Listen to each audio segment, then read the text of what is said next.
All right. We're in business. Woohoo! Welcome to Casual Chat Live. I am Brian Germain, and we have a really special guest. I am so honored to have you here, Norman. Norman Kent. Welcome.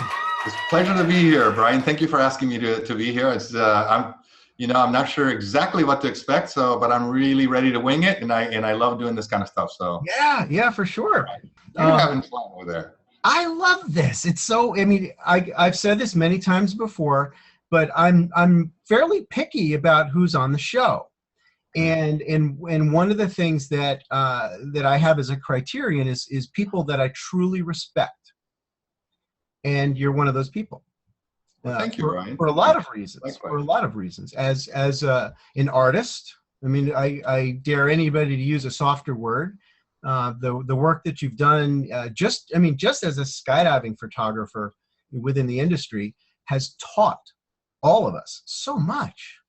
I mean, you're inspired ideas of like how do we film this in a different way that's really high quality? How do we take this to the next level? And you're continuing to succeed in that. So thank you very much. For me, it's just, I love what I do, and I've been in love with the sport and with photography for so many years now that, I love the acknowledgement. However, it's something I really do that's just fits, it really is what I do and what I am and who I am, so I wouldn't want it any other way. Yeah. Well, I mean, what else are you going to do when you know who you are? When I grow up. Yeah, well, some say that it did, if you don't grow up by the time you're 40, it's too late. Well, I guess there's no hope for me then. Yeah, me either. Yeah, exactly. Yeah. I'm turning 50 on Tuesday. Oh, great. Yep. And I guess you just had a milestone too. You did Absolutely. Bunch of jumps on your birthday. That's cool. Yeah, it was really, really, really fun. I can't wait to share that with you, whether here or some other time. Yeah, well, I mean, for sure. I mean, that was, so you did a lot of jumps in one day, right? I mean, I've always... Yeah. Mm-hmm. It was quite interesting. Yeah. I'll tell you about it. Where do we want to start, though? Well, anywhere at all. I mean, I think it's important always to give at least a little bit of background for my guests, a lot of the viewers just entered the sport, a year or two ago, and they haven't gotten a chance to cross paths with some of the more amazing people that have essentially created the sport, and so, I mean, I can't even remember when I met you. It was a long time ago. And even then, remember we're riding to altitude, and I can't remember who it was. One of the goofy organizers, I think it was in Z Hills, kept pointing you out, goofing around, going, "That's Norm Kent. That's Norm Kent." And I was like, "Oh my God, that's really, he's here!" And this was 25 years ago or more, and it's because of your presence, honestly.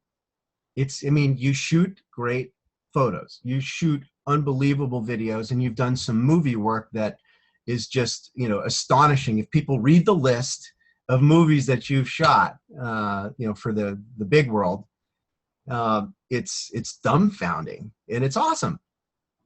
So you've done, I was reading through the list. So what are some of the movies that you've shot the aerial stuff for that people would immediately... Yeah, it's a long list, but I usually try to kind of go a little bit backwards on some of the ones that people remember the most. Mm-hmm.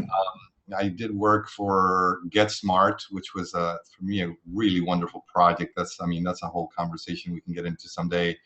I did work for Grudge Match. I worked for Godzilla, mm-hmm. with Craig O'Brien. And I also worked for Kingsman: The Secret Service, also mm-hmm. with Craig O'Brien. And Kingsman: The Secret Service was so much fun too. All of them are, and each one has its own little stories. Of course, the Drop Zone, Terminal Velocity, Cutaway, and it's funny because Cutaway and Drop Zone are almost the same script, and it's really funny to see them, to see the two of them, and have worked on both of them. And I really enjoyed working on those because there were movies that had a lot of skydiving in them, And so that the job was long, and it's not only rewarding to be in a job that has more than just one little piece, Yeah. but it also, being longer, you have more of an opportunity to make an impact with the skydiving shots and so on. And like in Cutaway, I was responsible for the seam, which is, and 60% of all the movie, as far as, because there were so many aerial scenes, and it's the first movie and that I had my credit on the front of the screen. You know, you always have to wait 3 minutes or so after the movie ends, and then you see your name scroll. Yeah. And I've never been much about, you know, that, you know, like proof and all that. Is really more nothing wrong with it. Yeah, but to be in front of the movie and have this before, as the movie is starting with the first scene, to have your name pop up as a director of photography, it's like, yeah, here we are before the movie even started, and that's really a privilege. So I had a lot of fun with that. And some of these are measured as a film, like how good is the film, how much of a blockbuster it was, and how much money it made or whatever. But I like to measure more as to how much people liked or didn't like my work in that film. You know, and like, for instance, in that film, regardless of how popular or not the film was, I was really, really happy with my work in that film.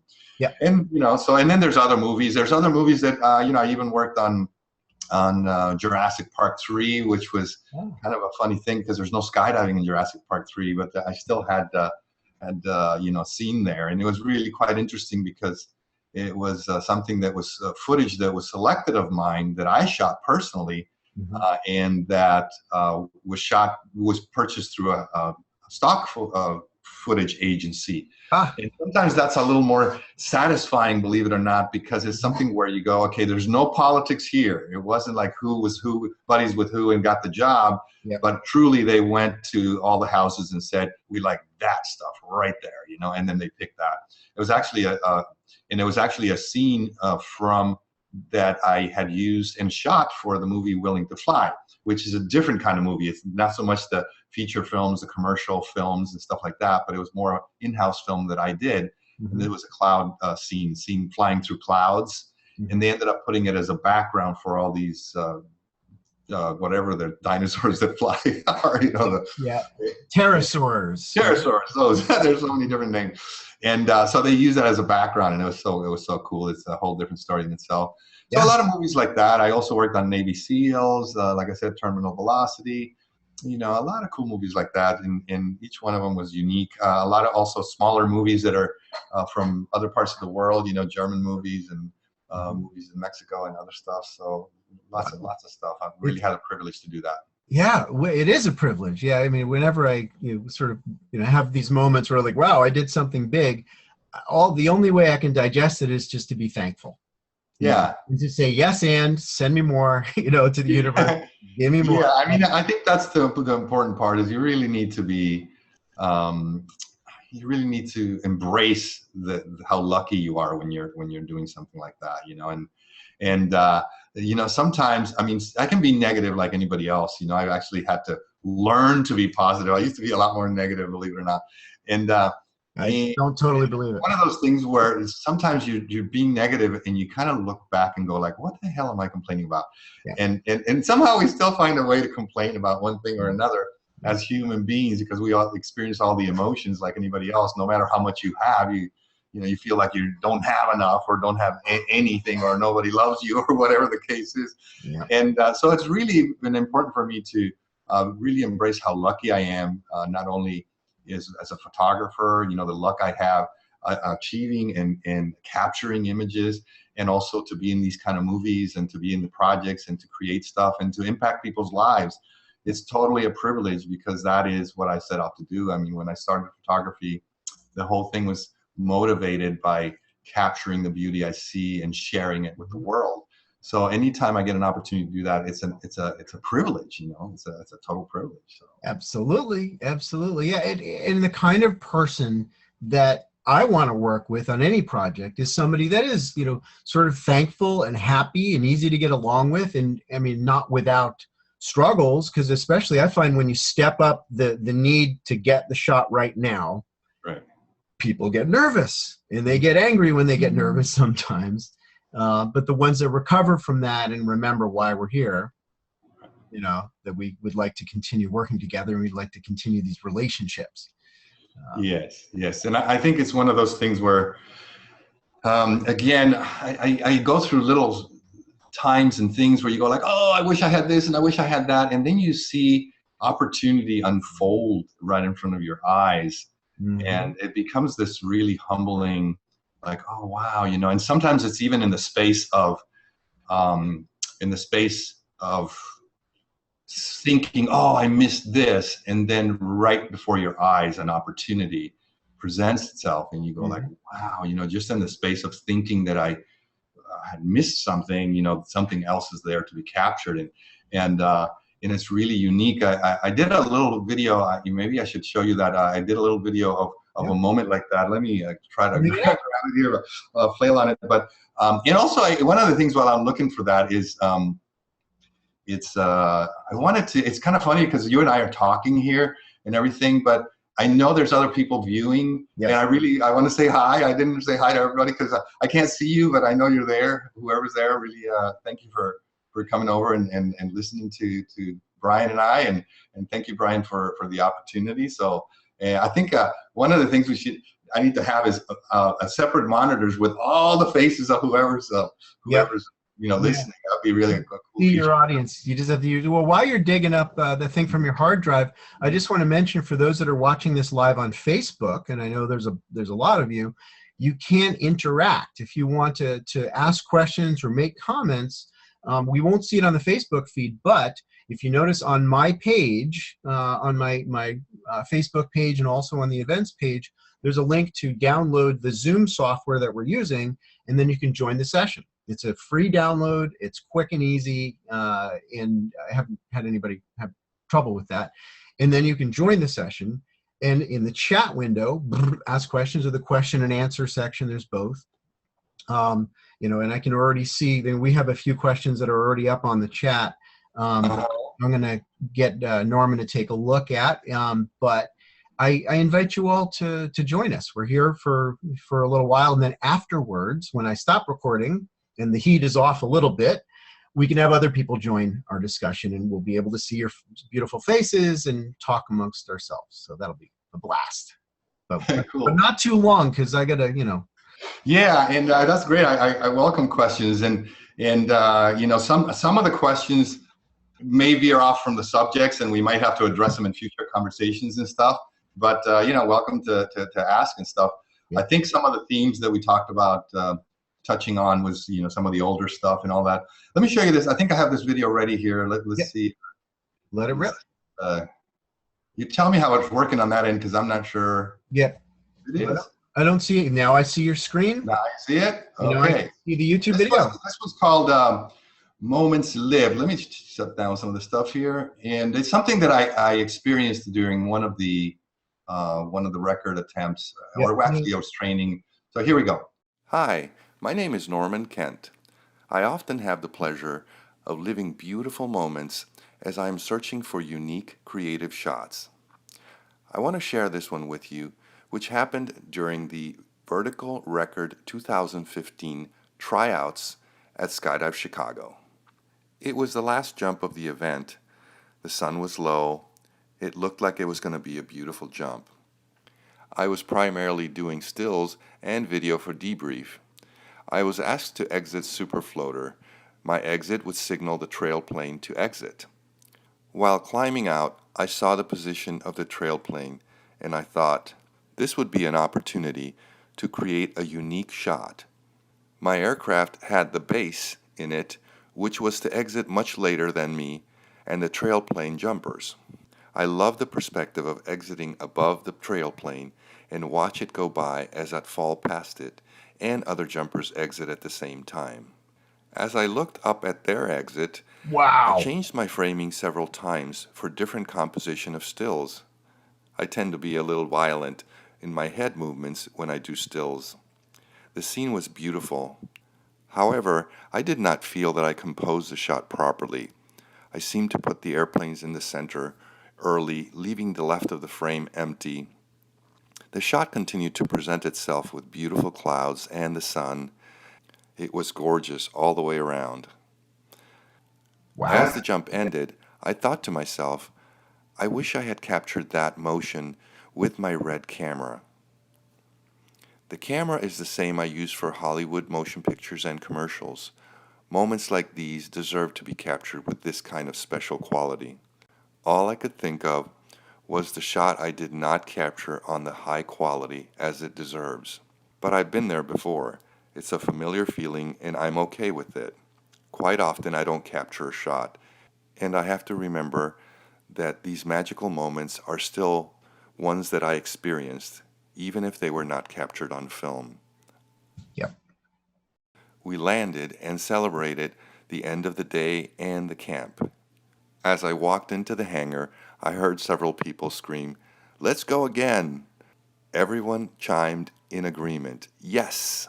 I was super excited. I could not believe we had the time, but we got on a 20-minute call. I thought to myself, is there time to swap cameras and mount the red camera on the helmet and do all the prep associated with it before going? I have to make it work. I focused on getting the camera ready, and as I was doing so, I went over the shot in my mind. What an opportunity to capture a moment lost, or should I say, not lost? What a magical feeling. I looked at everyone who was facing me, then looked outside. I could feel this would be a wonderful experience. I waited for Rook to nod his head, which was the signal for me to go. I let go of the airplane, and just as I suspected, the perspective was beautiful, just like I imagined it.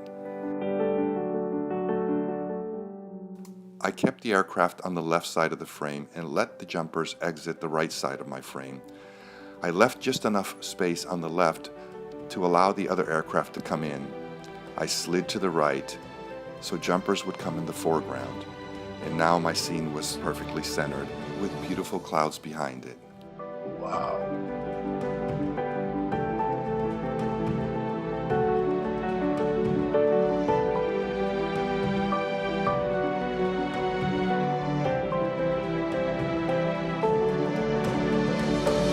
The clouds filled my frame so beautifully.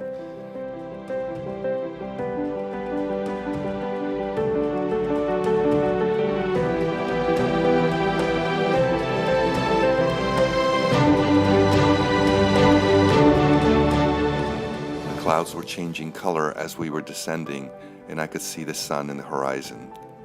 I rolled over and saw everyone going towards the formation. It just seemed like such a perfect scene. I managed to block the sun with the formation just momentarily, just enough to give it a glimpse.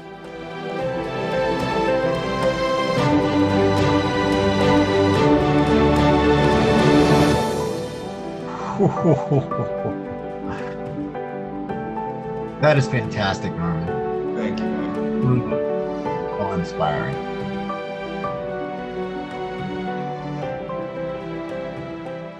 The clouds were so beautiful in the background. The whole skydive just seemed so magical.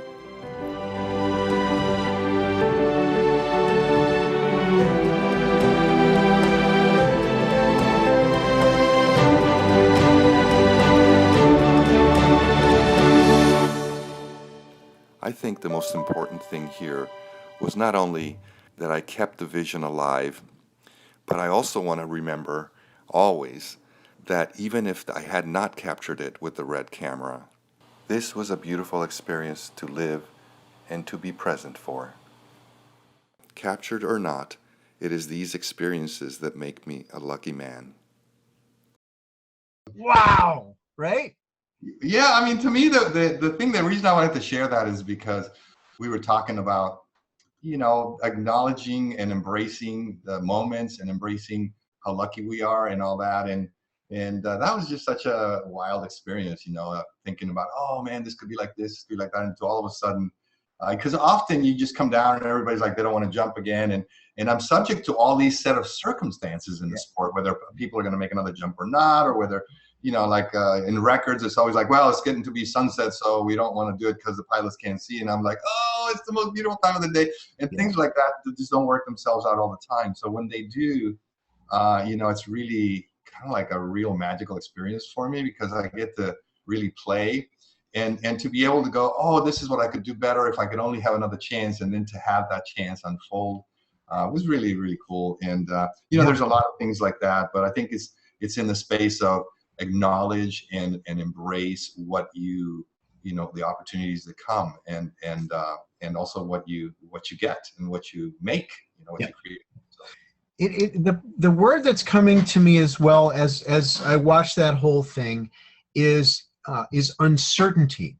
The comfort with, I'm standing in this ready place to try to do my best to get the shot, and it's uncomfortable because if you fail when you're trying your hardest, that hurts worse than if you're doing it half-assed, isn't it? Right? And you were all in, right, with that one. And the first one, like you said, maybe you moved your head around more than you wanted to in the initial because you were trying to get a still shot, but you learned. And yes. that's the lesson I feel like needs to be passed on to every skydiver, is that there's no imperfection. There's just the process of perfection. Yes, and not only that, but I think one of the important things here, I want to share something with you, which is a long time ago, I used to really have trouble with my work as far as not liking it. Mm-hmm. And the reason is I would visualize in my head what I wanted, and I would think of these ideas and what I wanted to do. And then I would go and try to capture it, and I was not capturing what I visualized, and I was feeling like my visions were not accurate, and I was feeling like a little bit like unaccomplished and failure and all that. And then I remember it was funny because it was in time of slides, and I used to throw the stuff away, and I caught people grabbing my stuff from the garbage. So I started cutting the stuff, like destroying it and throwing it away, because I didn't want anybody to see it. And then one time I actually, went like, oh, looked at some stuff and went like, crap, and I just put it aside, and I didn't destroy it and I didn't throw it away. And it sat there for like a month. And then I came back one day, to that area or whatever, I was cleaning up or something, and I went like, what's this? And I started looking at it, and it was really great stuff. Yep. It was just not what I had expected, so I disqualified it. Yes. And didn't learn to really embrace that. I learned at that point, and it took me a while to learn it, but I learned at that point that sometimes your visions, your ideas, your actions, and whatever makes you be in action to execute something is only the vehicle to discover what's really there. Yes. Because you may not even be imagining what's really there. And in this particular video, one of the examples of that was that I would have not done that shot normally. Yep. And Rook said, hey, I need you to go floater to signal the other plane. And I'm going like, well, there goes my shot. And I'm going, all I have is an empty airplane in front of me, which is the airplane I was exiting from, and which I would have normally shot. Yeah. And I thought, okay, so I gotta, look at him and then kind of go out the other airplane. And in this execution is when I went like, this is a pretty cool angle. Why didn't I think of this before? So something that worked against me was really an open door, kind of like somebody tapping you on the shoulder, going like, hey, look over there, you're missing over there. You're thinking about this over here, you're missing over there. Yeah. So when I had that chance to look at it and then go, oh man, if I only had another chance to now, with this knowledge I have in this trial run and all that, and all the elements that were there that were going to be repeated, because everything was going to work exactly the same way, from Rook signaling me to all that. And so if I could just take a shot at that, and that's what it worked out. So it's really a clear example on, sometimes what you plan is not what you get. And sometimes planning is simply the vehicle for what lies behind that you may not even be capable of imagining just yet. Yeah. And that's why I made that little video, because that was a reminder for that. And not only to inspire others, but also to remind myself that I feel that way. Because, a lot of times it's kind of like you're saying something to somebody else and you go like, wow, I should be listening to my own words. And then you learn from your own lessons, So. Absolutely. And that's why I do this as, this is a hot kitchen that we're cooking in, right? This is live. Lots of people are watching it, and we know that. And it's completely unscripted, and we just let it rip. And it's amazing the level of insight and wisdom that I get in these kinds of conversations. And granted, I'm picking the right people, right? I'm picking, people that are just inherently inspiring because they choose to walk an inspired path, a dangerous path, right? I mean, it's not just the skydivers that I respect, but people that reach for something that is a little risky, that's in this gray zone is what I call it, where you're not certain that you can do it. If it was completely certain, it wouldn't be as interesting.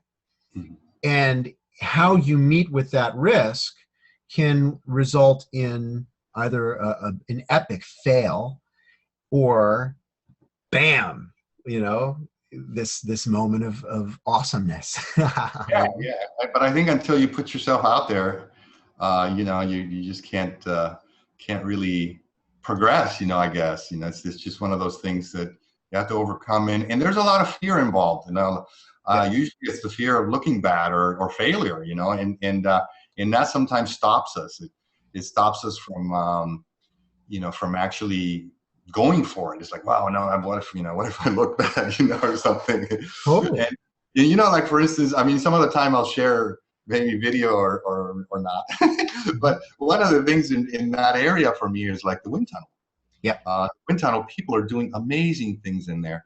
And with the amount of years in the sport I have and the amount of jumps I have, I think people assume, and the amount of hours I have in the tunnel, I think people assume, wow, this guy must be a really amazing flyer. And my flying is very different. It's very camera driven and all that. And I really suck in that thing, in the tunnel. It's just really horrible.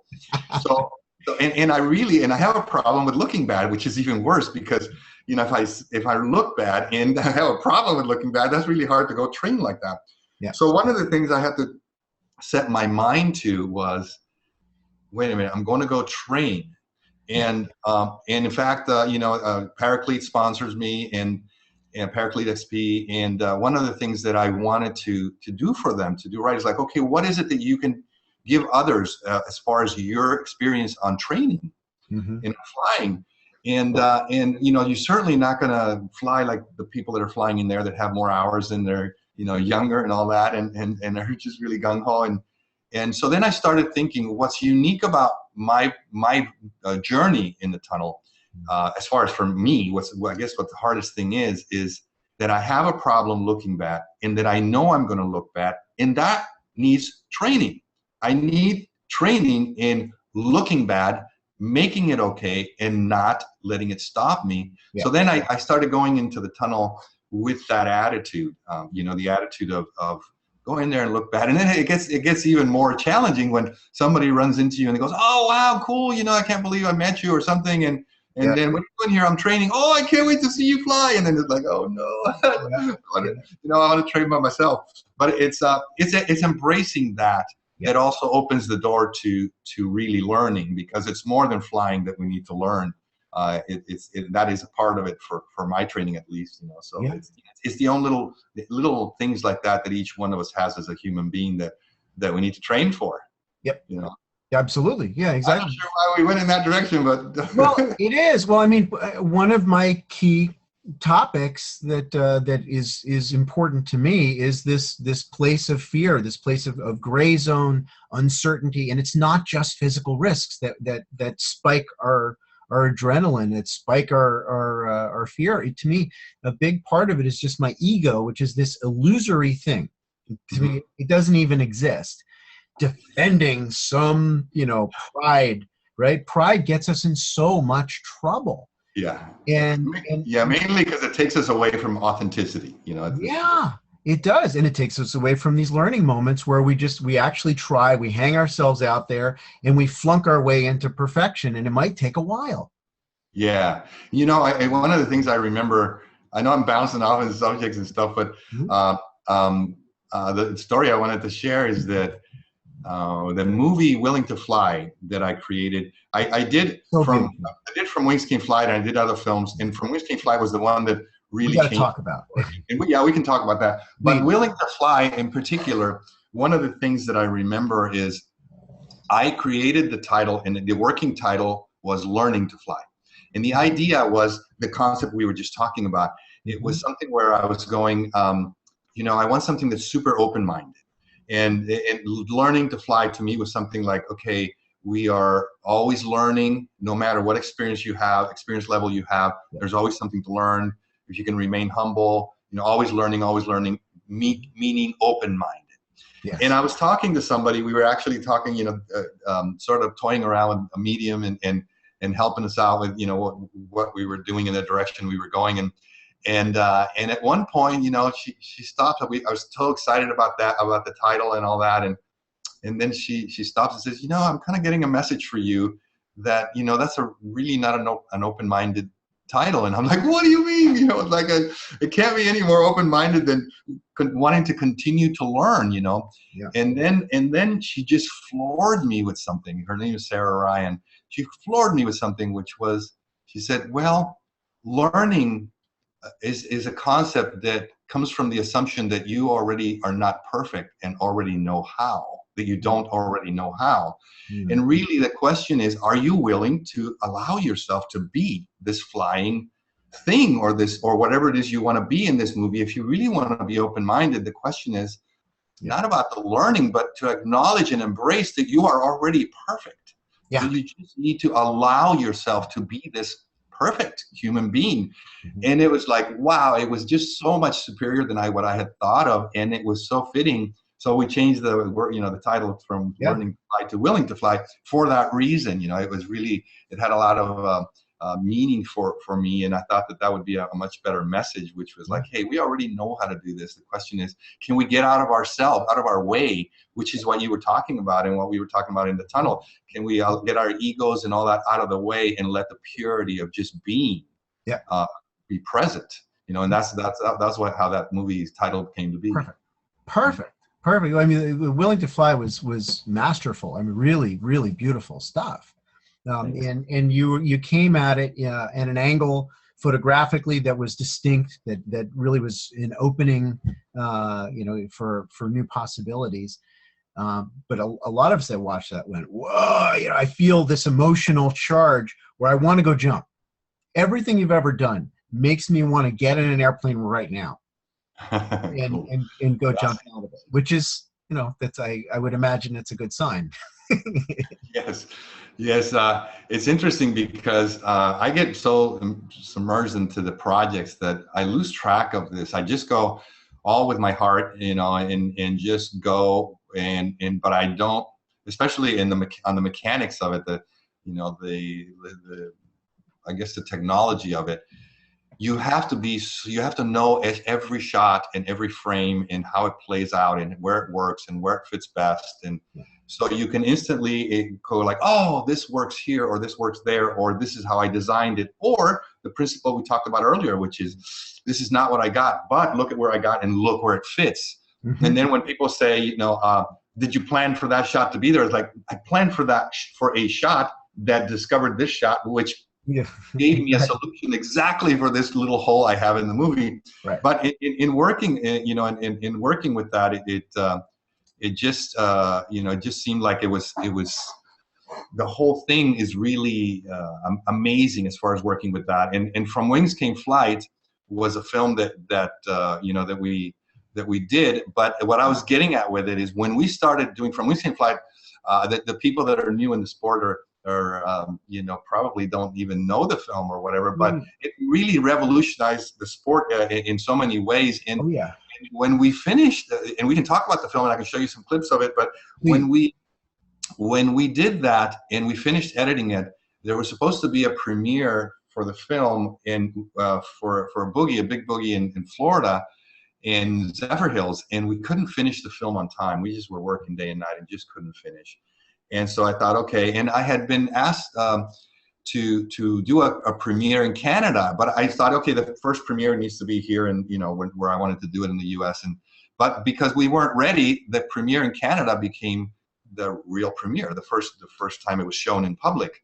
Mm-hmm. And there was like 100 or 200 people showed up. They were not, it was winter, there wasn't a lot of skydiving, and this was sort of their skydiving event kind of thing, auction and all kinds of stuff of prints and other items, and it was a charity thing, and so there I remember being ready for the show and going, what if they hate it? You know, it's like, I don't even know if this is any good, Yeah. because you get so involved in it, and you see it so many hundreds of times that you kind of lose track. Of like, wow, I mean, I don't even know if it's good anymore, because just you don't have the outside perspective, you know. Right. And so then this was something that we were really nervous about, and it was a huge success. And Of course. yeah, and I think that there were several things that really played a huge role. But I mean, the whole concept of the film was just wonderful. And I don't know, if you want me to show you a little piece. Yeah, I would love. Yeah, while you dig that up, I mean, just a little bit of background on this movie. This was one of the films that showed the skydiving community that was stuck doing four-way, turning 5 points from 8,500 feet, in an ugly, bounce and blend gear or whatever. That first of all, if you add color to this sport, it really takes it to the level. If you add a background to this sport, where you're jumping over beautiful places, there's this whole other level. And if you add imagination to the sport in terms of the organizing, and I mean the stuff that you were doing with, this was the birth of free flying, in my opinion. I think Indiana. Well, yeah. Mm-hmm. It really was. I mean, people call Olav or Tony or even me, which I won't buy as the founding fathers. No way. And the truth is, I would say that probably people were doing crazy stuff before you were, but you guys really refined it.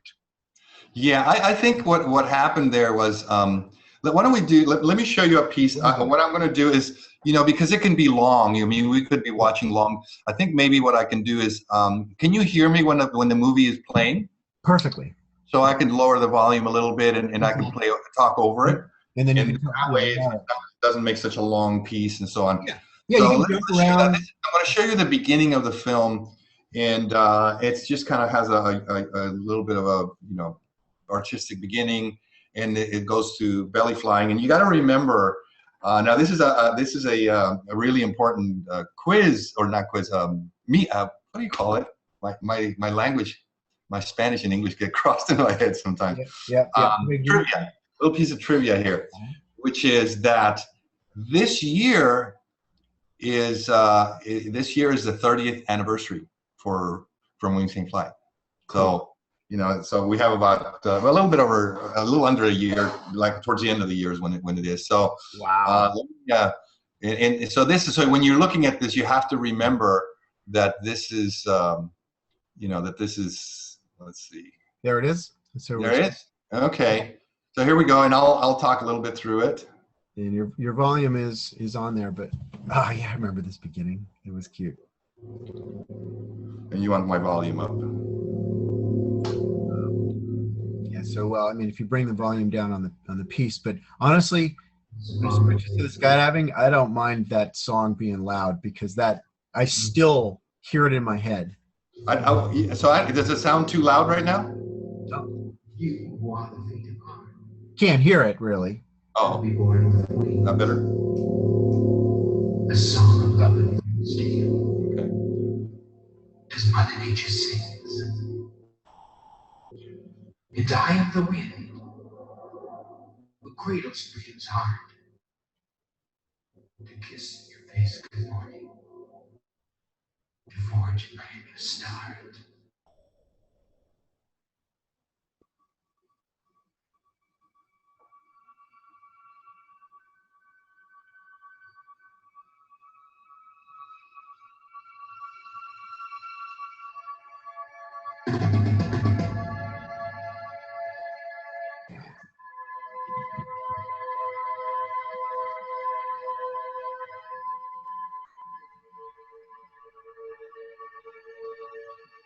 I think what I was trying to do here, I'll just talk a little bit over it. I was trying to, kind of do a little bit of intensity of our sport, and kind of what goes through your head as you're preparing, and it's a little bit more intense than maybe people feel as when they're jumping. But to me, it was very important to portray this part, with this kind of level of this feel as an introduction, and the other thing that's worth mentioning is that From Wings Came Flight is sort of a continuation of, or inspired by the movie Wings, and that's why Yeah. the title is From Wings Came Flight. From the movie Wings Came Flight, Which was wonderful. I love that movie. and then Willing to Fly was, which we saw, you know, we saw a little piece. Where we're going to see some pieces. It's also the continuation of that. So From Wings Came Flight, and then now Willing to Fly was after that. You know, so. Yeah, all sort of connected. Yeah. I love how this is slow. It's one of the safety things that I keep trying to repeat to people is prepare slowly. The vision in my head, my body screams releasing. People always ask me about that. They always tell me that this is what they think in their heads. Let me just get that's the beginning again. Every time the door opens. Yeah, I'm gonna shut up. With the vision in my head, my body screams releasing. My dreams, they must be fed. I rise to this tempo where the mortals fear to tread. Where peace becomes simplicity, it goes where nature's led.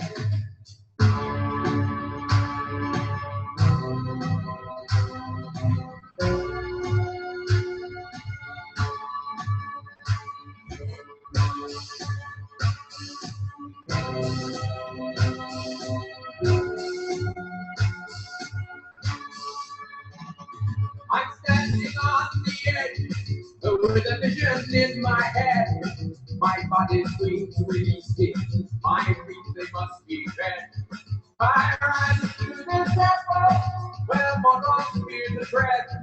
Where peace becomes simplicity, it goes where nature's led. If you follow in your feeling, then the wind will do your healing and hold you in around the soft at night. I'll lower it here for a second so I can talk. Please. One of the things that's interesting about this is, I mean, you got to remember that the skydiving is really pretty good, and this color is what you said, what you were saying. I was really adamant about that. You can see it's all color coordinated. All the reds are in one place, all the blues are in one place. You know, they're all symmetrically placed. All this was by design. Yeah. And this was one of the things we were exploring. And also, these guys were all people that used to compete against each other, national champions, world champions, teams, you know, 4-way and 8-way teams that got together to create this level. I mean, this is still the kind of skydiving that, you know, you can't show up at a drop zone and say we're going to do a 20-way, you know, whatever, however many points, you know, just even 30 years later, you know, it takes, it's not quite that simple, you know, so it's really unique that it was that good of skydiving, especially for the time. And the colors, of course, were, you know, like you said, very, very important. And I was so adamant about that. And I was really so intense about that. I had complete control and direction of the whole thing, so I could portray it this way, you know. But this is so, like, the quality and everything is so 30 years ago, you know, so 80s. So it's so funny. Now, if you look at this piece, for instance, here, you can see the color coordination. There's the 4 stars are equal as far as how they're set up, and then when they spin, the greens are in the center, the reds are in the center, the blues are in the center. They're not just spinning in you know, they're synchronized, all the colors, for the purpose of you know, creating that beauty and that perfection as far as that was concerned.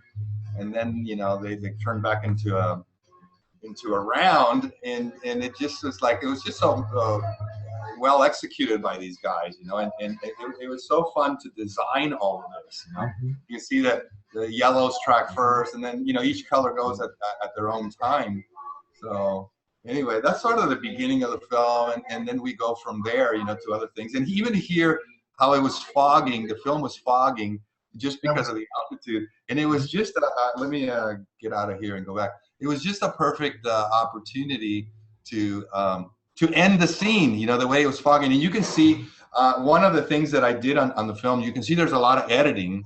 Yeah. But sometimes, in some cases, in some of the pieces, I was thinking, you know, I think I want people to see what was actually accomplished in a jump. So I remember doing one of the jumps where there was no other angles, no other cuts. It was just like the whole one. So you could really see how much skydiving was going on, how many points were really being done, instead of okay, we'll pick it up on the next one and cheating on the edit or something like that, which we did some of too, not for cheating purposes, but because part of the technique was to do multiple angles. Yep.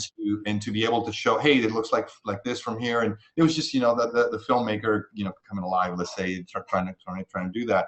Yep. And so anyway, I don't know if you have any comments on that, or I don't know if people are also have questions, or if they've been asking questions and we've been ignoring them. Well, Q&A, we do have, if you pull up the Q&A, so Rock was saying, did you both coordinate the sideburn styles for the webcast? No kidding. No. Oh, look at that.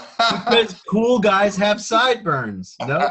I didn't even realize on that. Guy hoppers will bust your balls. That's the way. Yeah, they will, yeah. If you don't have the thick skin. No, we didn't, but you know what? We'll be more careful to coordinate stuff like that. Yeah, next time we'll do something different, like a goatee or whatever.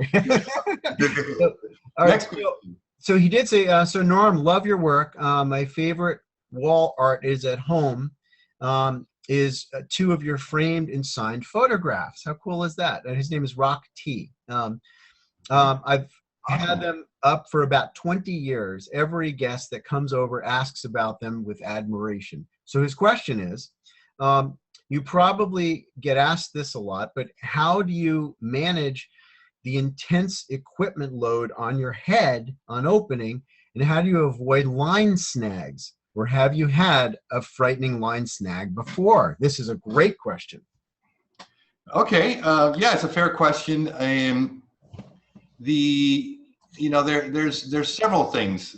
First of all, the whole thing was a gradual thing. I consider myself to be a bit of an inventor, besides a photographer, and I say that not because I'm claiming certain inventions, although I have done a few, or at least come up with the ideas for them. Yeah. But mainly because what I mean by that is that I like figuring things out. I like sorting things out and experimenting with things. You know, creating my helmets, and I designed the wings on my helmet, on my jumpsuit, and my entire jumpsuit. It's manufactured by Liquid Sky, but it is designed by me, and everything has its function. And where I'm going with this is that a long time ago, I had this idea that I wanted to jump with a full face helmet.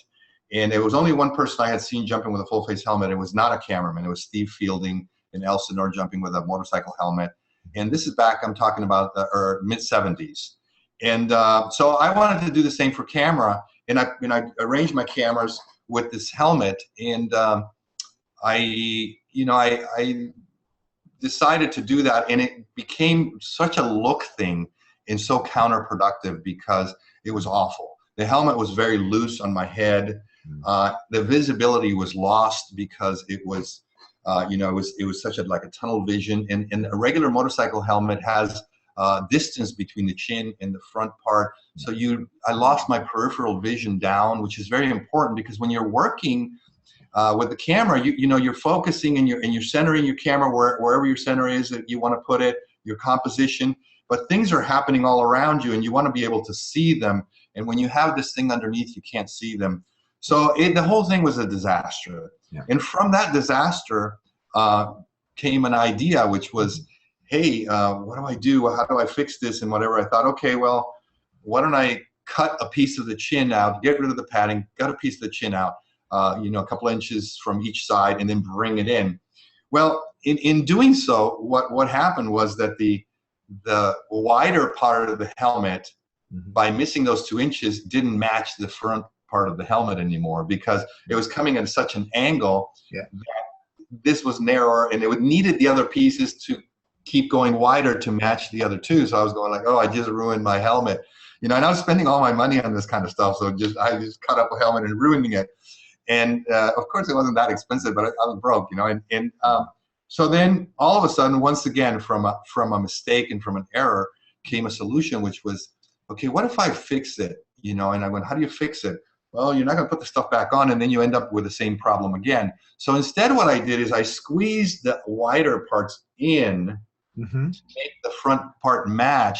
And now I had the visit, and then I cut the front of it like this. So I could see with, you could put your finger and see where the visibility is. looking down. And so I cut it all up so it didn't cut my visibility. Yeah. And somehow, voila, which is where I'm going out with the helmet and how this managing of the equipment happened. All of a sudden, the added support and control of the helmet versus a chin cup or chin strap, which is what we had before, which has a hinging point at the attachment point. So there's a lot of play.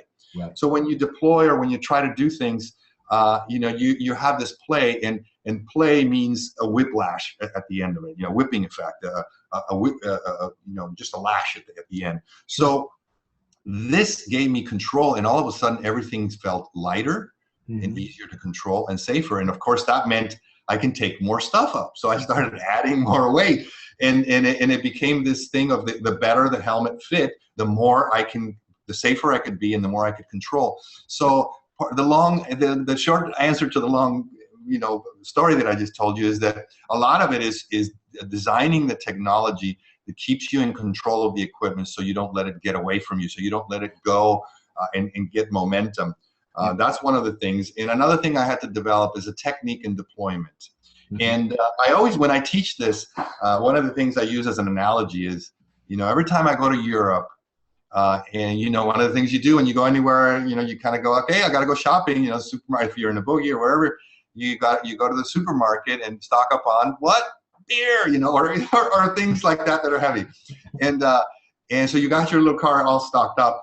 And it's funny because you're I don't know how else to illustrate it other than to walk it, but when you're pushing the cart like a chair, and it has momentum, and you want to make a turn there, you can't just turn it like a cart in the U.S. because all wheels turn. Yes. So you have to get around it to Yes. make it. So you constantly, if you're pushing this way and want to go that way, you can't just turn. It has momentum going that way. So you want to get around it and turn it. So the same principle happens with the helmet, which is it has its own life. It has its own inertia. It wants to go. Yeah. So therefore, I had to learn to dance with it. If I wanted to change direction, I have to get ahead of it and change its course gently or rapidly, whatever the move is, rather than fighting with it. And the same thing happens in the deployment. I learned with that technique, the dancing, that, if I just kind of lead it and we dance together, at the end of the jump, I basically need to get underneath the helmet to stop it and get my spine aligned with it. It's not just a simple deployment. It's not something I want to say, this is not a course. I'm not trying to say, hey, just do that, because you can get in all kinds of trouble if you don't have the right moves to do that. You can, but it's literally almost a beginning of a backflip, back loop as you deploy to allow your spine to get aligned. So you're basically getting under the helmet as you're deploying. And there's a lot of other techniques and a lot of things like that. People ask me, do you grab your helmet when you deploy? Right. I don't, because what people don't understand is people think that when you deploy, you're done jumping, you're done skydiving, and you're not. It's just a pilot chute going out, and there's a time there where you're still in free fall, and even through line twists, you're still flying. You can have line twists, your bag could be above you, and you can avoid a canopy coming at you. You can still fly to the side. Your lines would just kind of get a little sideways, and you can avoid even maybe just a few inches, but that sometimes is all it takes to survive. Yep. And so when you're not jumping, it's just like when you jump out of the airplane, you don't jump and then go, where's everybody? And then you start skydiving. You're skydiving inches from the airplane. And the same thing goes for this. You don't stop skydiving just because you deploy. The same as you don't flare your parachute and stop flying. It's not a canopy descent all at once. It's 100% canopy flight, and then it translates to 99% and 1% support from the ground, and then 98.2, 97.3, and so on and so forth, and you gradually transfer the weight. When you think of it that way, you get to really get the technique to be able to survive something like that. And for me, I think along with that question, one that usually comes, so I'm kind of guessing that you might have this question too, is why the hell do you even carry all that weight when the GoPros are here and all that stuff? And really, the only way to explain that is that yeah, they're here, and I don't even own one. But the real issue is I'm really passionate about photography and capturing the beauty as that I see, like I said before, and I am a quality junkie. And so there, what happens is a little camera, a big camera that was, you know, $500,000 camera for television or whatever that was, you know, 100 pounds earlier was better than a little camera perhaps. And then now a GoPro is way better than that big camera. So there's no need to have the big camera. But here's one thing that's important. The big camera is always going to be better than the little camera. So just like the GoPros and the little cameras got smaller and better, the big cameras also get better and better and better. So when you take the bigger camera, which I fly a red weapon, it's called Red Weapon with a Dragon sensor, and that camera is much better than anything else that you can do, especially, and there's other things too that make it so, you know, the interchangeable lenses and other features and slow motion. And that's why in that video I showed you, I was adamant about, oh, if I could only shoot it with that camera. And I think you could tell the flavor between the one shot, the first one, and then the second one, besides my execution. So that's the reason why, you know, and why and how I haven't gotten injured, I don't know. My doctors are really intrigued by that too. Every time I come in and have an injury or something hurts or whatever, they look at everything, and the only thing that doesn't hurt is my neck. And I don't know why. I don't know. I mean, I broke my back once. I had a canopy collapse. That was the first Nova injury back in the 200-way record. And my canopy collapsed at about 50 feet and dropped me. And I busted a knee, broke my back, broke a couple of vertebrae, and my neck like didn't have a problem. You know, it's like somehow I've been lucky with that. And I'd have to say a lot of it is you know, created luck through technique and through understanding the physics of what I'm dealing with. And it's like I have a relationship with my helmet. I know sometimes it's funny because my helmet, especially when it used to weigh 32 pounds, I've worn it up to 32 pounds. I try to avoid it because, you know, it just doesn't, it's not productive because you're carrying such an anchor. But when I used to have the big helmet, it was assembled, and I used to sometimes walk by it, and if I didn't jump it for a couple of weeks, I kind of look at it and go like, really? Like I do that? I put that thing on my head and I talk to it like we have this relationship, and I'd always imagine it telling me, hey, you know, like I don't even remember you anymore. You know, I miss you. And I always thought, you know, if I don't talk to it and if I don't have this relationship with it, it can hurt me, you know. And I always have this thing that I do, which is I talk to my helmet, you know, and it's kind of like I treat it as a being rather than a machine. And that's when I dance with this machine, you know, but it is a being for me. Well, that's I think that's adorable. I mean, think back historically, there was a creature that lived that had the biggest, heaviest head in history. I don't know if you know this one, and we don't know if they had neck problems or not, but the Triceratops, right, had this massive head. But I think if you live with it, you know, like the Triceratops did, you don't jump a heavy camera helmet once a month or once a year. You do it all the time, so you're current with it, and you know your muscle strength, I'm sure, is strong enough that it can bear it. But like you say, you choose the right parachute as well. Oh yeah, the parachute makes a big difference. Right. And also that, you know, like I said, the technique and all that is a huge thing. You know, so all of these things you know, play a key role on everything, you know. It's all part of loving what you do and going for whatever you have to do to get it. You know what's funny though about this is in the weight, in learning how to handle the weight and everything, one of the things I earned a reputation at the time, and if this is at a time when there was no video and video stabilization and all that, of having a really, really steady shot. And the reason was because of the weight. Because when you have a really light helmet, you have to push it through the air.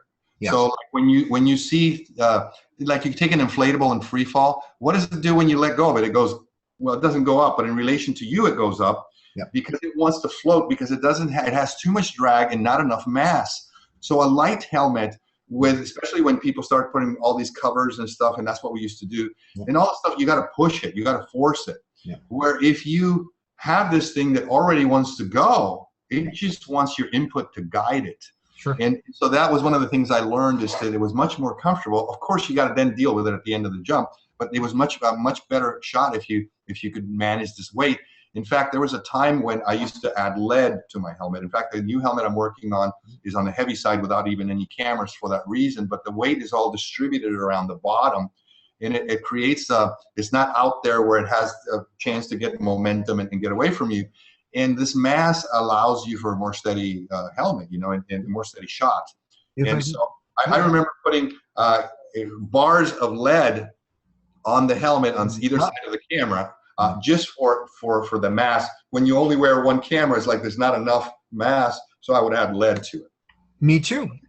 I did the same thing. But if you remember the PC7, PC10 days, PC9s, I like my 9, but it's on one side of the head, and everybody had that. Yeah. And I was like, well, that's ridiculous. So I put lead on the other side to balance the helmet low in the same place. I got some of my best work done with that helmet. And I never got hurt on it, and I was test jumping the whole time. The weight was low too. Yep. Yep. And I still have it. I still jump it sometimes. Cool. I never even needed a chin cup as long as I wasn't putting anything on the top. So I hope that answers that question. It does. Well, the other one the other aspect of that I want to make sure you also address is the safety stuff of, you know, bridle wrapped around your helmet, or, you know, toggles. I mean, toggles come out of riser keeper sometimes when you're in free fall. Do you have, you know, some sort of a quick eject, or are you just all in? Yeah, I have a cutaway system, and believe in them. You never know what can happen, and so I'm ready for it. I'm designing a new helmet now, and I'm not so happy with what I have now. And one of the things from the cutaway system that I believe is that, you know, most of the cutaway systems are things you don't use. Yep. Because you rarely have the situation, hopefully never. So here's what happens is you're going to have an emergency, and now you have to remember what's the procedure. Yeah. So for instance, I'll give you an example. In a car, in an automobile, every time you drive, you put on a seatbelt, or hopefully you put on a seatbelt. You put on a seatbelt, and then when you get out of the car, you take the seatbelt off. The procedure for on and off is always the same. So if you have an emergency and need to leave the vehicle, your muscle and memory is already in place for getting out of the seatbelt, because you do it every time you get in and out of the car. So a cutaway system ideally would be something that's not a handle somewhere hidden that you never used before, but more something that it's like, okay, I get out the same way as I get out every time I land. I get out of my helmet, and then I get into the helmet the same way when I get in. So that's one of the things I'm trying to change on my helmet design, just so that's the cutaway system rather than a handle or something like that. I think that's wise. You know, so that's part of it. You know, there, as far as the, I don't want to get into that subject because we can drift in that direction, and it can be a whole, you know, hour of that. But what I do want to do is recommend that you guys watch, if you haven't already, my video that's in YouTube. It's called "Dangers of Being a Hero," and it's all related to the snagging and all that, and all the you know, the dangers of wearing a camera, even if it's a GoPro. And again, the mentality of it is more not so much that it's the GoPro is dangerous. It's more that our attitude when we jump a GoPro is it's nothing. It's just a GoPro. Therefore, it's not dangerous. It's not going to hurt me. It doesn't. It's not. And that attitude is what gets you in trouble. Absolutely. No, it's a hook. It doesn't matter if it's little. Exactly. It's a hook. All it takes is one line in the wrong place, and now you're there, or it yanks your head and breaks your neck, or something. You know, things happen, and they have happened. There's examples of it there. Go take a look at it, and then maybe some other day we can explore that some more. And I do want to point out just quickly, one of the things that I've added on my helmet, and this is on all my helmets, is something that allows you to quick eject the Fast X buckle if that is in fact keeping you in. So I've got a backup to my normal procedure. Yeah. This one has another option. If I do get things hooked in there, I just have to pull this handle, and the whole thing comes off. Oops. Right. So now I get to keep my helmet in my head. Yeah, I think that's great. And again, there's so many things to explore. And the main thing is be proactive about it. Don't be, don't be just like I don't care kind of attitude. It's just a GoPro. That's usually what gets you hurt. Yep. That's the best advice I can give you there. So where do we want to go from here? You want to continue with wing ski flight a little bit? Well, we can't. And do you have a minute to put some of the stuff that the free flying stuff Yeah, that's what I wanted to show. Is maybe. changed? It changed my life, Mhm. honestly. Okay. Honestly, because I mean, I started in 1986, Hmm. right? Which was, I mean, I'm going to look for it while you talk. yeah, exactly. And so, I mean, back then, we had flat flying and we had style and we had accuracy, right? Of course, now we say style is how you walk to the plane, accuracy is getting in the right one, right? Those things are of the past, but there was something constraining about simple RW or FS or whatever you want to call that. And early on, I mean, right from the get-go, I wanted to do weird stuff. I wanted to, we like grab each other's ankles and do a stand-up or whatever. But I mean, literally, I was messing around with stand-ups because of watching Mike Michigan. Hmm. I was doing stand-ups when I was still on a belly mount reserve. Like, I mean, before I should have been. Yeah, that's funny. And it was because of this this passion-driven pursuit that I'm sure you didn't make $1 billion on, Oh, but happy. you changed the sport. You changed the sport. You changed history.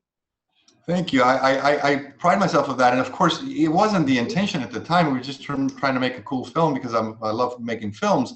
But years later, like I said, 30 years later, to see what it did, and I get everywhere I go, I get stopped by people that tell me how they were, they were changed, their lives were changed, just like you said, or they came back to the sport because of it, or they grew up watching this film, that their parents wore out the VHS tape and all that, and so it's really it's really rewarding to know that we did that. And I think the main thing that's really important for people to understand here is that the reason was that we kind of blew the door out of from the belly flying world, and the only thing that was three-dimensional was style. Yep. And in style was more of throwing a maneuver, sort of racing the clock, throwing a back loop in a turn, and stuff like that. But there was really no flying or staying in between any of those poses. You have to land back on your belly. Mm-hmm. And this was more of an artistic thing. So my wife Diana, which is one of the, her and Mike Michigan were the ones that thought about this independently, which was interesting because she was thinking about it on her own. What she was thinking about is dancing in the air, dancing in the clouds, and just feeling free and dancing. And Mike Michigan was more of a gymnastic style, just really flying the maneuvers in a gymnastic form, layouts and stuff like that. And Diana was more about dancing, and so when we introduced this through this film, people were floored.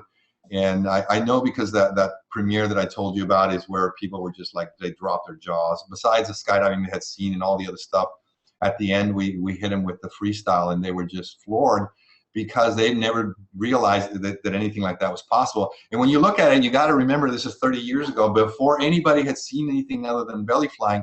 So even though the stuff is really simple compared to today's flying, it was that time. You have to transport yourself 30 years from now and realize that this is what happened then, and it changed people's lives. And I'm really proud and privileged to have been a part of it through Diana.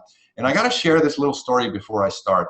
Yeah. Is that when Diana first told me about this, Diana first told me about this, is I want to do this, and I want to fly and dance in the sky, and I'm going to do a sit like this, and I'm going to stand up like that, and what I said was, just forget about it. It's really a bad idea. And she said, why? Why? And I kind of burst her bubble, and I was such a closed mind. It's almost embarrassing, but like I said earlier, part of my training is to look bad by owning up to all the stupid things that I've ever said and things like that. And what I did was I said, because I'll never be able to shoot it because, I'm on my belly, and, how am I going to be able to shoot that? Because you're going to be all over the place. And she says, well, I guess I'll do it without you shooting it then, without anybody shooting it, because she just purely wanted to dance. She didn't care. The filming was my thing. I cared about the filming. Yeah. She could care less, and then I realized when I said that, and when she said that, it was like, oh my God, what a closed-minded thing I just said. It's like, stop, because I can't keep up with you. You got to stop. That was so embarrassing. And then I realized that moment is like, no, what I have to do is learn to keep up with her, figure out a way to keep up. And when you see, I'll show you a little piece after this one. I'll show you a piece of her and I working together, and you'll see what I was having to do because I didn't know how to do anything other than belly flying at the time. So I was having to bend almost like a banana. I know. I remember. And I had to do a lot of stretches to do that, to be able to spill the air. So whenever she floated, I applied my wings, and whenever she sank, I was just folding like a banana. And that was how I did it. But it was really interesting to acknowledge that she came up with this, wanted to go with or without me. And thanks to her, I became a better flyer. And I learned how to sit fly, and I learned how to stand, and I learned how to do all kinds of things that I myself became part of the three-dimensional world as I try to keep up with it. So let's take a look at this real quick. Let it rip. It's just a short piece. Well, it's like all of them. And I might just kind of talk through some of it. And I also, what did I do? And I also may, there it is. So is it sharing now? It is sharing. All right, here we go. So this is the section after one of the other sections. This is in the middle of the film or towards the end of the film. Here we go. And this is Mike and Diana.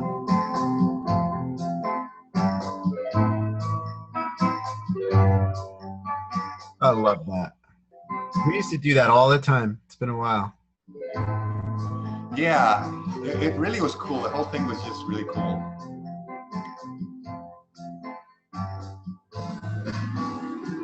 I haven't seen anybody pop a T in ages. Yeah, I know. It's not that easy. No, it's not. It's like to attempt it is a commitment because there's no going back. Either you succeed or you fail, and you look like an idiot. Yeah.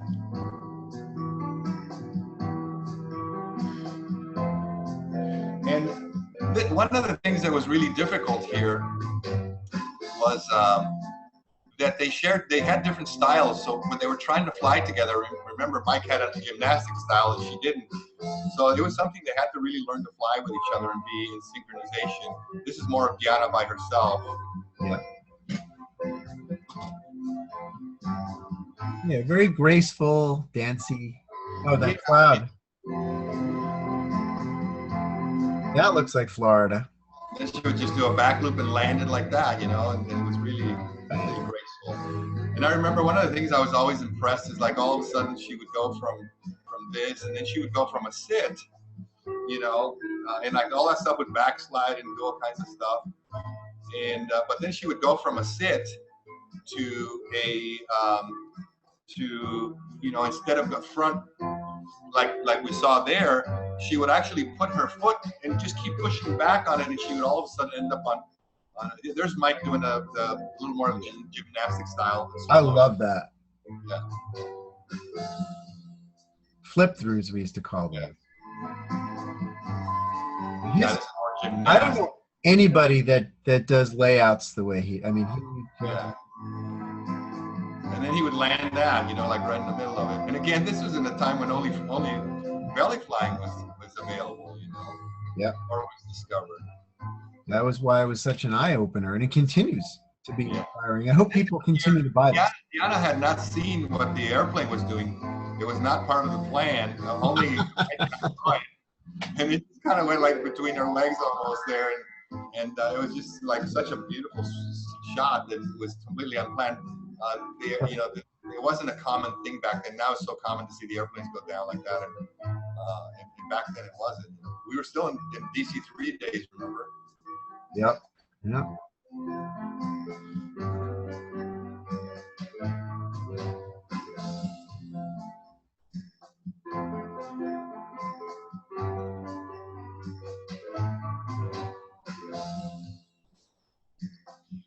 And then we added. At this here, I wanted to finish the piece, you know, with a little bit more of a romantic thing. So we always paused a little bit, you know, and we have them do some close-ups and stuff like that.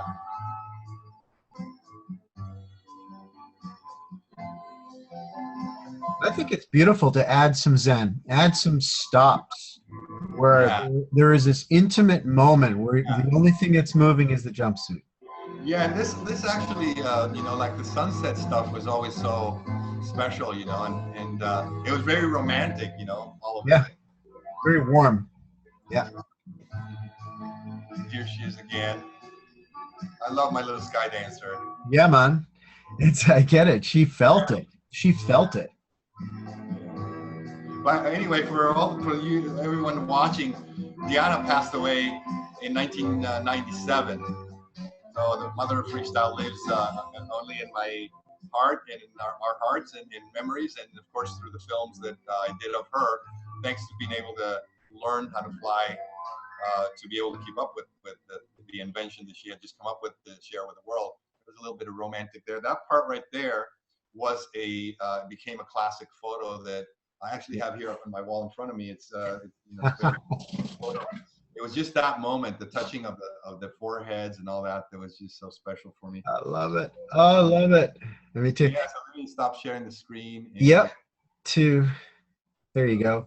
To merely say, Norman, that you do good work is a bit like standing in front of the Norwegian fjords. You know, it was I think it was Douglas Adams that said it makes you just want to stand up in spontaneous applause. Thank you. You know, one of the things I want to share one other piece before we move on or stop or whatever. If you're good, I'm good. One of the I'm good as long as everybody else is good. One of the things I wanted to first ask, see if there's some questions there. There are a few, and some of them I think are good.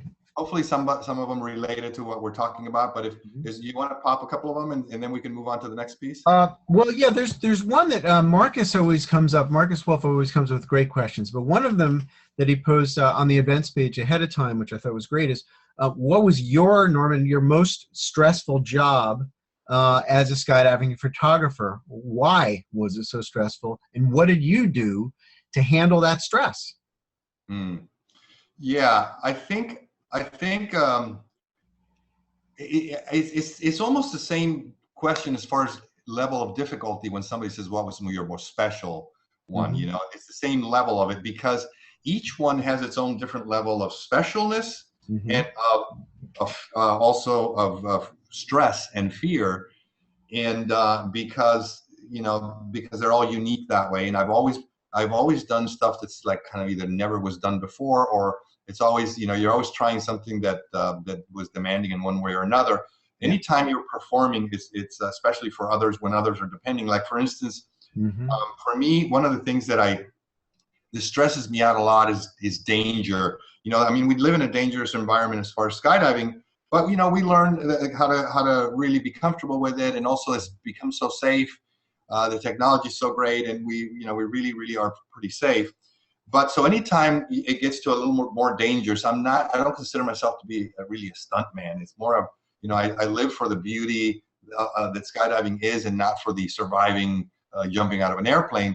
Therefore, anytime it gets a little bit on the dangerous side, it bothers me because it's not only stressful because I'm afraid, but also it's because it inhibits my creativity.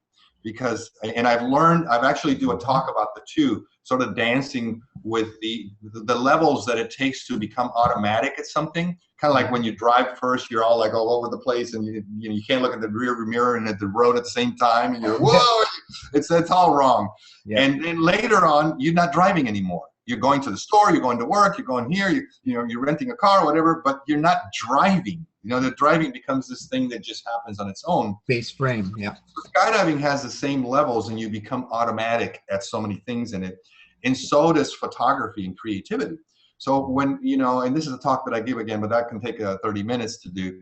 And then when you start in those levels where you start going up and up and up in the automated, where there's a point where when both of those become automatic, you're sort of in the zone, and you're now, everything is just working itself out. Now, when you have a dangerous situation, you start dropping levels and start dropping to the survival level. Yep. And with any luck, with enough experience, you can drop there and keep the photography automatic, sort of, or maybe even shooting the danger. It becomes, and sometimes you actually have to drop the photography to, and what helps you, and this is the answer to your question, is how do you handle it? And I'll give you some examples of some of those jumps. But how I handle it is by understanding this pyramid, this dance in the levels, and the fact that no matter how good you get and how automatic, you're not going to live there. It's just a visiting place. Yeah. Therefore, you may find yourself that you're not in the right shape for the jump, or you're tired, or you're worn out, or your automation becomes compromised in either one of the two. In this case, I'm talking about photography and or creativity and skydiving. So when you're aware of that, it's a lot easier to embrace the danger and work with it rather than turning it into panic because you don't recognize what it is. So it doesn't broadside you. The same as the danger in the door, and you go like, yeah, maybe I'm a little afraid for one reason or another, and you recognize, you go, okay, this is performance anxiety, and yes, it's dangerous out there. We're doing 200 people trying on their heads and doing this wacky thing or whatever. Yeah, it's going to get a little dangerous. So so you just, and then you just go, thank you for sharing, and you leave it behind, and you get out the door and go, and you don't think about it anymore, and hopefully it all works itself out. But you at least recognize it as it's here, it's coming, it's my friend, it's visiting, it's talking to me, and I'm going to acknowledge it and put it aside where it belongs. Or I'm going to do something about it, like not jump or whatever it is that you decide, but you acknowledge its existence rather than pretending it's not there. A lot of times people just go like, oh, I'm not scared. It's like, what's wrong with that? Be scared. And embrace it and make it a part of the element, and you'll be surprised how quickly it dissolves. Yeah. Some of the examples was jumping. We were the first expedition to jump onto the North Pole before it became this vacation spot on parachute. And there was all this uncertainty what the equipment would do under those temperatures. The lines freezing and becoming brittle and becoming stiff and not flexible, and things like that were unknown, and it was just quite the a little bit of the, oh my God, what's going to happen, and is it going to work, is it not? And a lot of it is just in your head, and stuff, because you're not sure.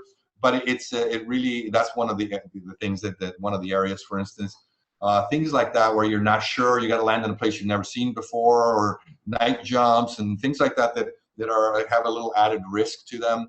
That usually is the thing. But again, the technique for me is always embrace it, talk myself out of the danger and out of the panic. The crippling panic is what you don't want to do, because you may be self-induced into a situation that was dangerous, but you made it not manageable by being self-induced fear, which turns into panic. So sometimes it's just like, I'm totally afraid, but I've done this 1,000 times or however many thousands of times, and I'm going to be able to handle it. Just do the best you can, handle it, stay cool, and you talk yourself through this, and then you really realize that it's a conversation that's very useful in just saying, hey, you don't make it worse, just do the best you can. And if it all goes wrong, it's not like you're lying to yourself, pretending it's not happening. You're simply embracing that fear and trying to do the best you can with it. So that's how I handle those situations. And there's been many of those like that. My first base jump on a movie was for the movie Cliffhanger. I was not a base jumper. I'm not a base jumper. I was really jumping. I learned how to base jump so I could do these scenes. Yeah. And I was petrified, and I remember climbing down. It was hilarious. It's a long story, and I don't want to get too much into it, but I want to tell you at least that I was petrified. I was terrified, and I was having to rappel down, and base jumpers are probably cracking up and going, "What a weenie," because I'm not really a base jumper, and it's not my thing. And but I have done a few base jumps, and that was one of them, and that was a really heavy setup also. And I remember there were so many things that scared me, like the parachute's got to open fast because I'm going to be really close to the ground, but I needed to not be fast because it's going to hurt me, And I remember Mark Hewitt, who was packing for me, because he was packing as a base jumper, and the parachute, the equipment and stuff was different. And I'm going like, well, he says, well, I'm going to pack you a really fast but very slow opening, or a very smooth opening. And I'm going like, you just lied to me. How is that possible? Yeah, I said, you just lied to me. He goes, no, really, trust me. I'm going, whatever. I know it's going to be, it's going to be hard. So, but anyway, I'm climbing down. This was a movie. If you guys ever seen it, it's a climbing movie. Mm-hmm. It's not, this happens to be a base jumping scenes on it, but it's really about climbing and stuff. A lot of climbing on it. So all of the best climbers in the world are there to assist, and they're helping us get to the platform that they positioned in the face of the rock. This is in Italy, in Cortina, Italy. So we could jump. And I must have had this terrified look, because the guy looked at me, and this is Wolfgang Willich, which was the world champion in one kind of rock climbing. I don't know exactly the category. And he looked at me and says, hey, you know, you don't have to do this, you know, like if you're really super scared, don't do it. Like, it's not worth dying for this, you know? Right. I remember looking at him going, you know, I'm going to do this, but you got to let me be scared. You know, if I got to look cool and then do it, he said, I can't do that. That's too much to handle. I got to be scared. You got to let me be scared. I'm petrified and I'm going to do it and I'm scared. But if I got to look like I'm not scared, I'm going to short circuit. That's going to be too much. You know, exactly. So, and I remember they were cracking up. It was like, yeah, I mean, how else can you put it? Which is, hey, I'm not going to look cool right now. I'm climbing down and I'm petrified. I'll look cool once I leave and get the shot. Then it'll be my cool moment. Right now, I'm just, you know, I'm not happy. You know, Yeah. and that's when I realized that was happening and that it was sacrificing my creative juices. That's when I said, you know, why? You know, either go do it right and get comfortable with it, so you can stay creative, because creativity is more important for me than even skydiving. You know, if somebody ever asked me, hey, you're having too much fun, you can't have two passions, you got to choose one, you know, yeah. I would choose photography. And I was a photographer first, and not because skydiving is second to anything, but it's just I can shoot anything. And skydiving just happens to be a huge challenge and beautiful, shoot. But I really skydive to shoot. Yes. That is why I skydive. In anytime I'm not jumping a camera, I always miss it, and I'm always thinking as a photographer, I'm always, you know, just like you saw in that little clip that I showed you. You know, I'm already I was doing a shot, going, oh, if I could only have my other camera, and all this stuff that was going through my mind, because that's what I live for. So therefore, if I had to choose one, that's how it would go. But luckily, we're in a world where you can have a lot of fun, and you don't have to be selective about how much fun and be regulated. Yeah. So, okay, do we have another question, or do we I love that. Well, I mean, I did want to, as you were talking, there was something I wanted to add to it, yeah. Sort of a yes and, is that my research in psych, right, in studying what happens to us when we're afraid, same conclusion. When you look at PET scans, right, positron emissions tomography, and functional MRI, when somebody gets scared enough, we start losing prefrontal cortical activity, the front part of the brain where creativity comes from. Mm-hmm. Behind that, right, the pineal gland, right, the dream center where we are creating our reality. It's a spiritual source within us. It starts shutting down. Maslow discovered the same thing in a different way, right? The top of Maslow's pyramid, self-actualization, the creator. It ceases to act. It ceases to be active when we're down here at the bottom of the pyramid, terrified. So address your fear, look it straight in the eye and go, what do you want from me? Do you want me to reduce my risk level? Do you want me to take some time off and sit down and clear myself? Or do you want me to not do this because my skill isn't there? The weather isn't there.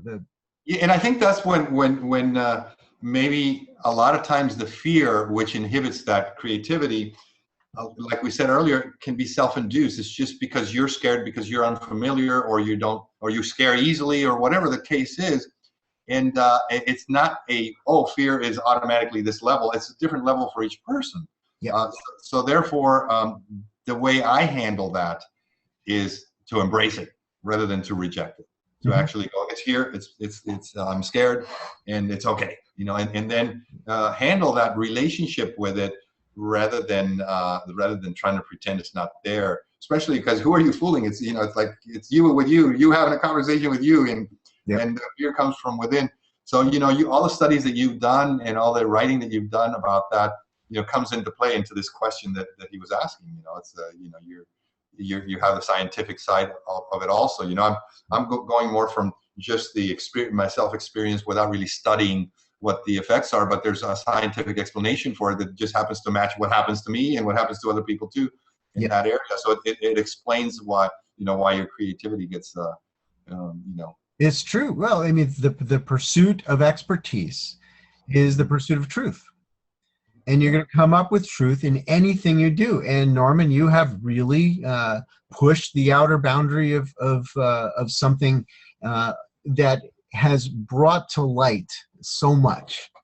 And we're a little bit short on time now. I think it's probably a perfect place to end this particular live cast. And after that, we can have a more open conversation with all the viewers that are still here, and others. Mm-hmm. Welcome to join us on the Zoom. That's on my. Well, what I suggest, if you don't mind, is if I can just finish the part from Wing Scheme Flight that I wanted to show you. It's only a couple of minutes long. Do it. Can we do that, or do we have to go to? Yeah, okay. yeah. And the reason is because that kind of helps us finish that topic a little bit. Although we could always come back to From Wing Scheme Flight. And what I wanted to show you is this particular piece was also on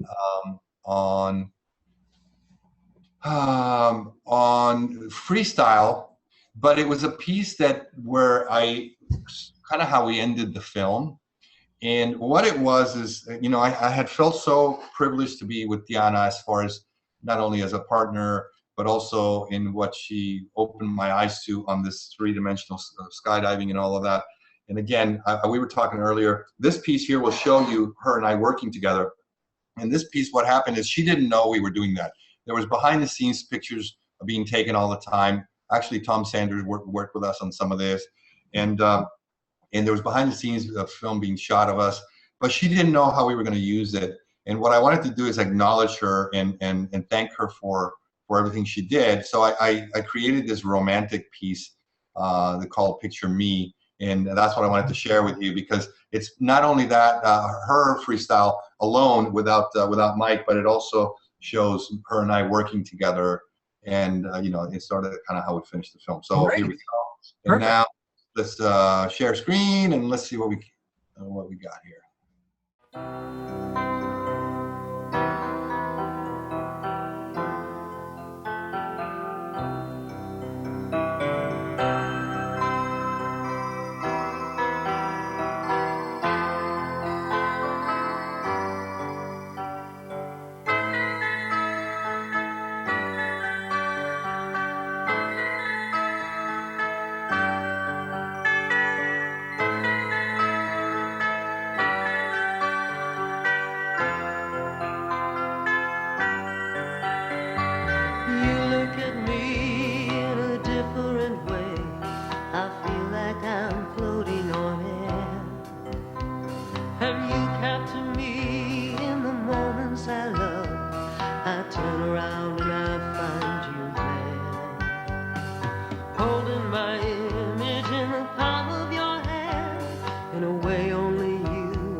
There's 1,000 words written deep in my eyes when I feel the touch of your gentle hand.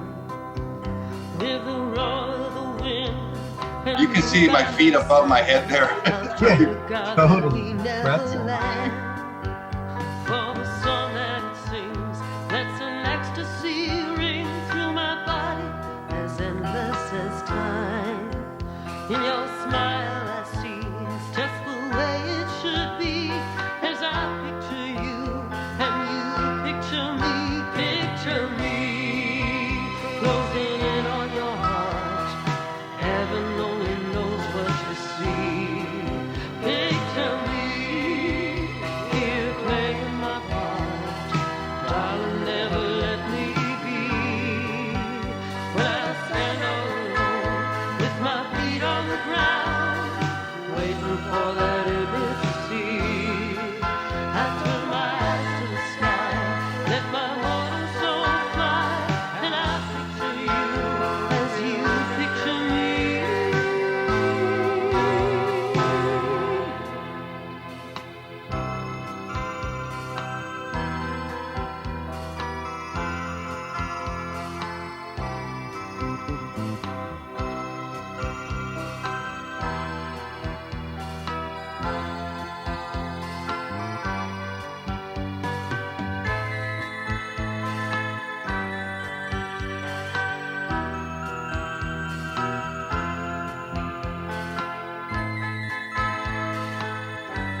it's one of the things that's funny that I wanted to, that I wanted to mention is the painting at the beginning. You remember seeing that painting as she's getting ready? Mm-hmm. There's a story behind that, which is, you got to remember this is 30 years ago too, you know, but when we were in Illinois, Diana and I, and she was kind of getting back in the sky. My son Ramsey was 2 years old, so this was 1984, and this is where she started playing with this. But before she even started with this, the idea of it, she bought a new rig. We were staying over there at Sandwich, Illinois, and there was this guy that was just like some artist, but you know, he seemed like he was just living in the airplane and in this fuselage of an airplane, and his name was David Rickerby. Oh, wow. The famous David Rickerby. Yeah. And I didn't know him, and Diana, we just met him and stuff. And Diana comes to me and says, just like the other story where I'm going like, no, you can't do that. Diana comes to me and says, hey, you know, this brand new rig, right? So this guy here lives in the fuselage. He's so cool and this and that and whatever. And he's going to make a painting on my reserve flap. And I'm going, hell no, not on your new rig. Brand new rig, you're not going to ruin your rig like that. He says, I want my picture, whatever, you know. And so he visualized her flying and dancing in the air before even she did. So this was his vision was there before she ever did it. Later on, when we produced that painting in the form of a photo, look, we actually reproduced the pose and everything. Yeah, and it was really unique because you know, it was just a premonition that he had, and she ended up being this person, and she had this thing on her head and whatever, and that's why we portrayed her like this here. So that was sort of my romantic way to thank her and all that, and yeah. Anyway, I thought we should share that with everyone. I agree. Because it was a big part of From Wings to Flight.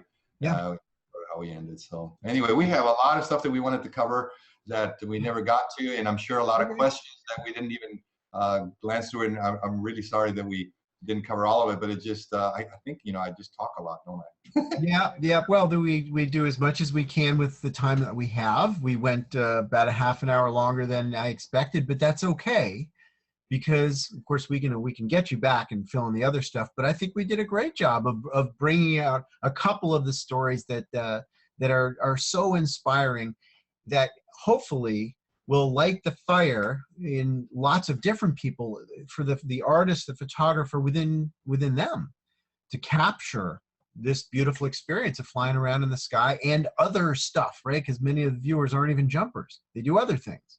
They're other adventure folk. Capture it, make it timeless, you know. And Norman, you've done such a wonderful service and continue to offer so much beauty to all of us, and I thank you so deeply for what you continue to do. Thank you. I appreciate it, and I really appreciate the opportunity to not only share some of the stories and some of the emotions and some of these thoughts, and like you were saying, one of the angles that I come from as far as my photography is, you know, we are like translators of the sport. You know, it's through photography aid, that photography equipment, that you can see our sport, you know, and share the sport with others. So it's really, you know, I hope that it inspires others to be creative and not just be GoPro information, you know, but really more to take on interpretation of our sport that has to do with more beauty and stuff. You've seen tonight mostly my old stuff, you know, so I hope that someday we have an opportunity to show you more of my modern, more quality. I mean, the quality there was so like, oh my God, look at you know, that used to be considered high quality, and it looks like so low quality, but it's more of the historic value that I wanted to share with you and all of that. You know? I would not say it is low quality. I would say it is low resolution. Yeah, low resolution. It's extremely high quality. I agree. And so you really want to thank, I don't know who's watching and how many, but anybody who's there, please, you know, just thank you very much, and please share whatever you learned here. And thank you, Brian, for the opportunity. Man. Thank you, Norman. Thank you. I look forward to the next time, and I'm very thankful for this time. Thank you.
silver car with a borrowed guitar, ready to travel so far.